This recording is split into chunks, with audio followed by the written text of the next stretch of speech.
It is an end to constitutional protections that had been in place nearly 50 years. You can see protesters gathered right outside the Supreme Court building in Washington after justices voted 6-3 today to overturn the landmark Roe v. Wade decision that legalized abortion nationwide.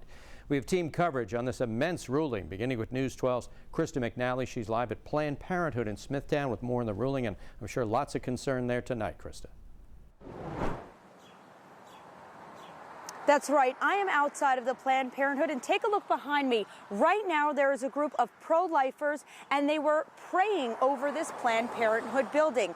They were excited today, and people we spoke with really have a lot of mixed emotions on this ruling. Some we spoke with were devastated. Others were jumping with joy after the 1973 ruling of Roe versus Wade was overturned. You know, what's next, you know? Barefoot and pregnant. God is good. We've prayed this a long time. Both rejoice and resentment for the decision that came down from the highest court in the United States. We spoke with Long Islanders who experienced abortion firsthand. If it wasn't for my abortion, I would have lost even more opportunities. Life is life, and we have to stand up for life. And there's a child inside there. I know I had an abortion when I was 18, and it really affected me. It affected my mind, my emotion, everything. Cara Smith has worked for years to try and deter others from having an abortion like she did, and rather to choose life. It will hurt you more than you ever know if you go in and have an abortion.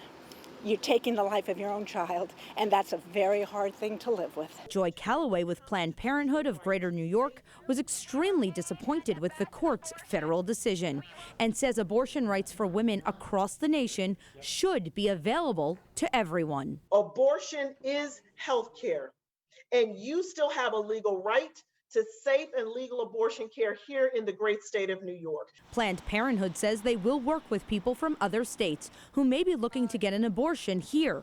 New York recently expanded legal protections for people seeking and providing abortions in the state under legislation signed by Governor Kathy Hochul. Republican State Senator Phil Boyle proposed legislation that would ban the use of taxpayer money to fund people from other states coming to New York for an abortion. And tonight, the highest court's decision is having a strong impact on how people feel. We're regressing. I mean, what happened? I feel that it's an answer to prayer, but we've got a long way to go. And after nearly 50 years, this is still one of the most controversial topics in the United States. For now, we're in Smithtown. Krista McNally, News 12, Long Island.